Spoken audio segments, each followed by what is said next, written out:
Qual a visão do pastor em relação ao tempo atual da igreja? Ou seja, a igreja já veio passando por alguns momentos de dificuldade. E quando eu falo igreja, não estou falando aqui a nossa igreja, estou falando a igreja de Cristo como um todo. Já veio passando, né, Sheik, alguns momentos de dificuldade aí, de espiritualidade mesmo, né, de reverência, que a gente já sabe o que tem acontecido. Só que de uns tempos para cá, pós-pandemia, parece que essas questões foram acentuando, né? Estão se estreitando, Então, parece. nada melhor, né, do que o gabinete pastoral, que é ali onde as coisas acontecem, né, pastor? Sim. ali Então, que a coisa acontece, que são reveladas. Então, assim, as coisas.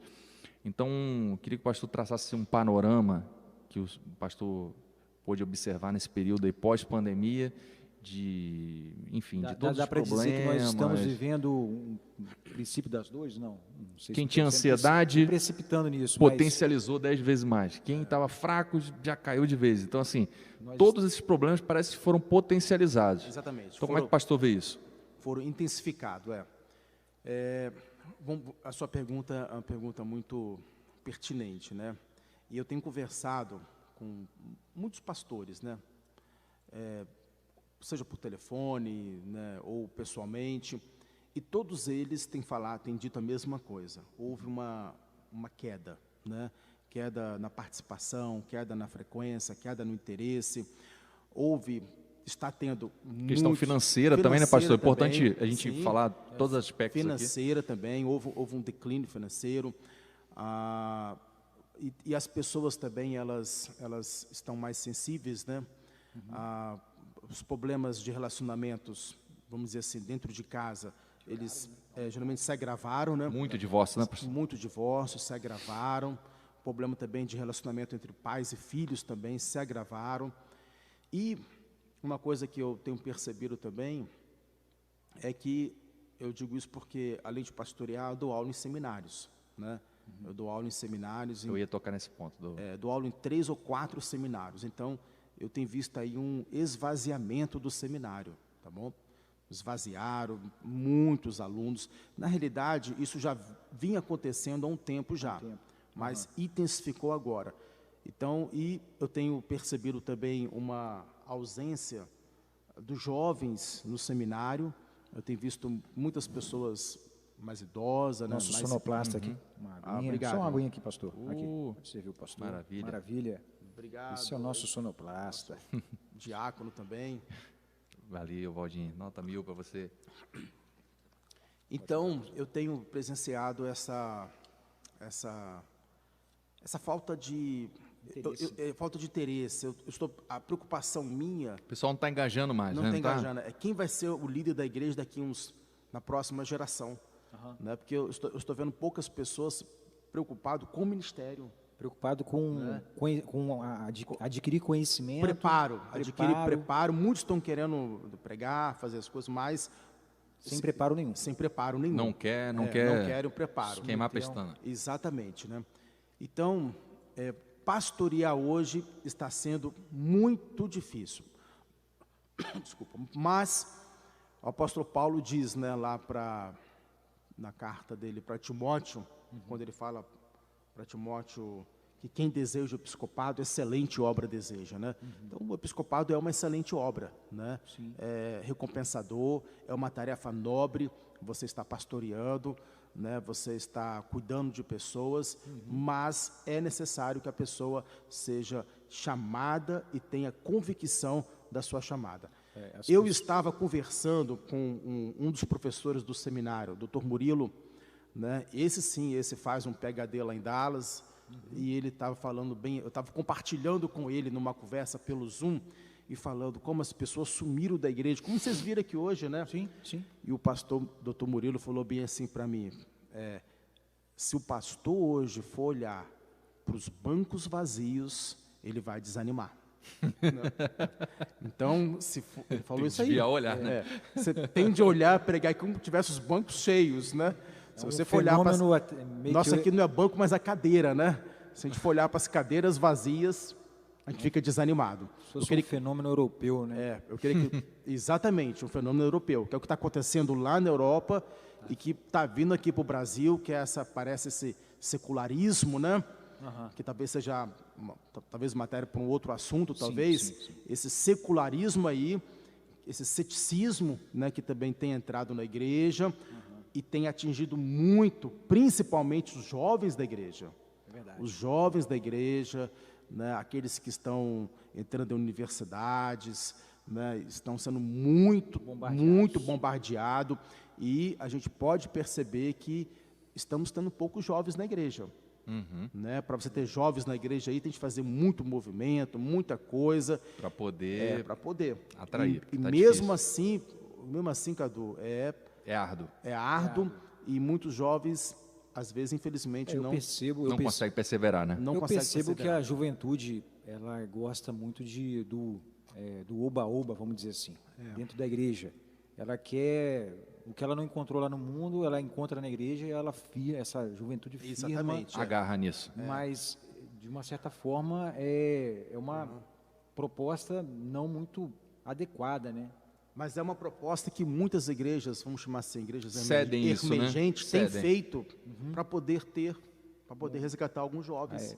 Né? Adquirir um coro, né? Só que às vezes não há diferença desse jovem cristão para o mudando. Não há diferença. Não há diferença, porque quando o fogo cessa, né? Quando a empolgação cessa, a facilidade de transição, de saída da igreja é muito grande, né? O êxodo acaba acontecendo, né? Então, nós temos lidado aí com esses desafios, né? Que, como vocês bem falaram, aumentou muito nesse período da Potencializou, pandemia. né? Tudo que era pequeno começou a se tornar grande. Né? Isso aí. Pequenos problemas começaram a crescer.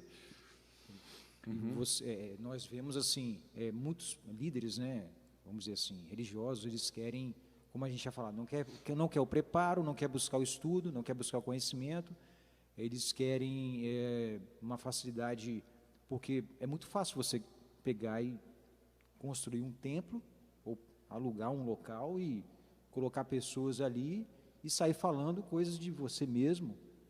Você vê muita coisa assim acontecendo. Elementos de retórica, de oratória, não é isso? Você vê elementos talvez assim, da área motivacional sendo usados com uma forma frequente dentro dos templos, e isso tem trazido as pessoas atrair as pessoas de uma forma errada. A pregação hoje, eu entendi o que você quer dizer, a pregação hoje ela tem sido influenciada, às vezes, pelo coaching. Exato. Né? Antropocêntrica, né? Nada contra os coaches. Não, pelo amor de Deus. Nada contra. Mas tem sido muito influenciado por essas palavras de autoajuda, afirmação, autoajuda. É o antropocentrismo, né, dentro da igreja. Isso. E também, às vezes, palavras voltadas para necessidade, vamos dizer assim, emocionais, carências emocionais, materiais do homem. Na verdade, já era a teologia da prosperidade, né? Que já sempre existiu de 50 anos para cá, só que ela vamos dizer assim, ela se camuflou com foi adocicada com outros elementos, né? Elementos emocionais, de cunho, problemas de saúde mental, essas coisas assim. Exatamente. Assim, nada contra. Eu acho que as pessoas têm que ter a saúde mental realmente trabalhada dentro da igreja, mas eu acho que está se restringindo somente a isso. Eu acho que não é só isso. Eu acho que está faltando um pouco de exortação. Colocar mais Bíblia, né? Mais Bíblia, exatamente. Mais Bíblia. Dizer mais que a pessoa é pecadora, que você não é tudo isso que você pensa. Exatamente. E nós somos por aí, né? A verdade, né? Jesus sempre trabalhava com a verdade. Ele, todo momento que ele era questionado, seja pelos fariseus, saduceus, os escribas, ele jamais se furtou de falar a verdade. Doa quem doesse. É verdade. E eu acho que falta isso, né, pastor? Dizer a verdade, porque a Bíblia, ela diz a verdade. Então, quando você diz a verdade, o que a Bíblia diz, não é isso? Prega a Bíblia, então, automaticamente, a vida das pessoas começa a ser transformada pela verdade. Com certeza. Então, aí a gente vê 3 áreas, né, que têm sido assim, atingido de cheio por isso. é a música na igreja, é uma área que tem sido muito atingida. verdade. Outro é a pregação e o outro é o aconselhamento, Sim. né? São outra área também Quando que você fala do aconselhamento, Eu é falo- questão de ausência de aconselhamento, seria isso? Não, Ausência um aconselhamento que foge ao padrão bíblico, não Bíblico. seria isso? é um aconselhamento onde você vai ali estar, vamos dizer assim, afirmando a pessoa como vítima. Né? Sim, Não há um tratamento. Existe um vitimismo. É um vitimismo no aconselhamento. Isso aí. É a teologia do vitimismo, né? Porque o E aconselhamento... as pessoas, querendo ou não, as pessoas, em sua grande parte, elas têm uma carência de se vitimizarem, né? E quando Então, elas encontram um terreno fértil para isso, sim. elas vão Porque no fundo. o aconselhamento, ele bíblico, ele parte para um confronto, né? Mas as pessoas hoje geralmente não querem isso. Elas Então, não querem, elas não não querem querem ser ser confrontadas. anestesiadas. exa- Elas exatamente, querem ter seus pecados anestesiados. Então são três linhas aí poderosíssimas, né? Que é a música, o louvor, o cântico, vamos dizer assim, né? A pregação e o aconselhamento. E tudo sempre voltado para um propósito que é de Restaurar o homem, né? Restaurar a comunhão do homem com Deus, confissão de pecados, arrependimento. isso. Então, justamente foi isso, né? A secularização, não é isso, pastor? Ela atingiu em cheio a igreja, Atingiu muito a em igreja. todas as áreas. Então, seja no louvor, você vê que os ritmos mudaram muito, né? Os ritmos, as letras, Uma né? pegada mais assim, rock, melódico, né? Que fica A forma do de mesmo pregar, jeito né? sempre, levando a pessoa à emoção, à emotividade, justamente. emociona muito, né? Se você E for num letras- evento motivacional sei lá, coach motivacional, e você vai entrar numa igreja dessas aí, é quase igual. Então, e justamente. O sentimento é quase igual. E letras vazias, né? Letras que Só não bota, tem... na verdade, só acrescenta ali a palavra Jesus, Bíblia e algumas coisas, mas o conteúdo, o enlatado é o mesmo, né? Vamos dizer assim. Então tá difícil, né, Cadu? Tá. Não é verdade? Tá muito difícil. Muito difícil. Porque ninguém quer ficar numa igreja onde o pastor fica pregando a palavra e exortando Não, é muito a difícil galera o tempo pastorear todo. numa época como essa. Muito difícil difícil. mesmo. Ó, vou dar um exemplo Muito aqui. difícil. Eu não gosto de dar exemplo, não, mas vou dar. Não vou citar qual Cuidado, local, cuidado, vou dar um cuidado. exemplo genérico aqui. Sim. Determinadas pessoas me falavam assim, Cadu, tem uma igreja maravilhosa não sei aonde, tal. Mas falava assim, e pessoas que para mim eu considerava assim, pessoas espirituais e tal. Aí eu falei, nossa, eu tenho que ir nessa igreja, tá falando? E eu fui lá realmente, pastor, chegando lá, primeiro que é assim, o pregador vai pregando, e conforme ele for pregando, vamos supor, quando ele vai subir na emoção dele, fica um cara atrás direto na guitarra, e quando ele sobe a emoção, o instrumental sobe também. Então, tipo assim, você tem que... E vai subindo, vai subindo, vai subindo, vai subindo. Uma estrutura pirotécnica, né? Para poder. Aí você não entendeu, acho que você não entendeu. O cara ia guitarrando atrás, assim, subindo o nível. É como se fosse um teatro, né? Você vai num teatro, um espetáculo teatral. Fora assim, a aparência, né? Pegando mais esse modismo, nada contra. Não estou dizendo que isso é fator de uma igreja ser cheia de Espírito Santo, ser cheia do poder, enfim, ser bíblico ou não.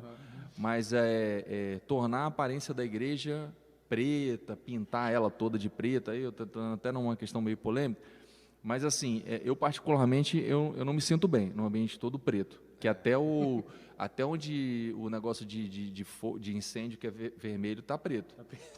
Então eu não me sinto bem entrar num ambiente totalmente preto. Eu já participei de uma igreja Dá assim. claustrofobia, Eu já me participei sinto de uma igreja mal, assim. me sinto mal, não me sinto no céu.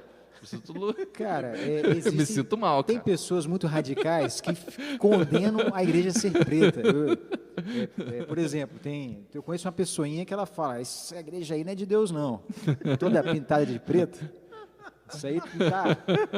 Que é preta é trevas, é escuridão. Mas eu não, Mas assim, eu eu não creio me que sinto isso bem. não influencia. Não, Conheço de jeito muitos nenhum. pastores, Não, líderes de de jeito igrejas nenhum. são Sim, claro, abençoados que são Não. com esse formato. Mas eu assim, Mas- eu quando estou pregando, eu realmente nem de fundo musical eu gosto. Né? Tem gente que gosta de um fundo musical, não gosto. Porque tira Porque atenção, tira atenção. Você acha que Paulo, quando pregava, tinha um fundo musical? Eu acho que talvez até o ficar usando muito PowerPoint também pode até tirar um pouco a atenção, né? Ajuda, né? Ajuda. Quando é um estudo, né? Uma pregação é bom você, a palavra diz, é persuasão, é tentar evitar, né? Enfim, até os nossos Expor próprios mesmo a púlpitos, escritura, né? Às vezes fica com muita coisa, como está vendo aqui. Eu acho que nem isso é bom também. Sim. Deixar a coisa mais limpo, né? E ficar só ali a pregação mesmo, sem... A música pode entrar depois, né? No segundo momento, no desfecho de um culto. Ela né? ajuda a quebrantar, né? No Aquele final, momento depois que acabou a mensagem, ali um louvor para orar, para os irmãos irem embora. Eu acho que um cântico, né? Pós-lúdio, né? Um pós-lúdio no piano, acho que seria muito bom. É muito bom isso. Bacana, Mas, pastor. como você falou aí, ter toda essa O orquestra aparato, aí né? durante a pregação. Técnico, né? Eu Cai não sei como cai é que... confete. Eu fui numa igreja que o pastor, depois do apelo, ele falava, agora você vire para trás. As pessoas viravam para trás e soltavam confetes, balões, assim. Fogos. Bem legal. Eu estou meio desatualizado de igreja, eu acho. Mas Você é safou isso, dessa, hein, pastor? mas certo. já você vê de tudo, né? Hoje você vê de tudo. Né? Você tem de todos os gostos. Tem. Todos os. Tem. Mas é isso, pastor. Eu acho que deu para a gente render um bacana. Dá uma mensagem aí, pastor, para aqueles jovens ainda que querem estudar a palavra de Deus. O que eles estão perdendo por não estar... Qual a mensagem que você daria aí para um jovem aí da faixa dos seus 14, 15 anos aí, caminhando para os seus 18, para tirar a carteira de motorista? Qual o conselho que você daria? Inclusive, se puder até falar de alguns programas que tem, né, para o jovem ir antes de ir para a faculdade, Sim. ir para algum programa desse. Sim. Bom, eu vou trazer aqui o livro de Eclesiastes, né? Lembra-te do teu Criador nos dias da tua mocidade, antes que venham os maus dias, né? E os anos a quais dirás, não tenho neles contentamento. Então, às vezes, o jovem vive dessa faixa etária que você falou, esse momento de ilusão, né? Achando que... Tem muita vida, né? Muita vida. E a gente sabe que muitas pessoas têm suas vidas ceifadas ainda na juventude, né? Mas eu quero, assim, falar para o jovem, né? Para o jovem cristão, o jovem que está na casa de Deus, primeiramente... parabenizá-lo, porque você está na casa de Deus, isso já te faz de você... Já é uma vitória, né? Um vitorioso já, exatamente. Nos dias de hoje é um vitorioso. É um vitorioso. Agora, seja um jovem diferente, né? Um jovem, como tivemos na Bíblia, personagens como José, como Timóteo, né? Personagens... Que encantaram o pastor, né? Foi no início da nossa conversa aqui que... Sim. Foram esses jovens que me encantaram, né? Que me incentivaram a me instigaram a buscar mais a fé.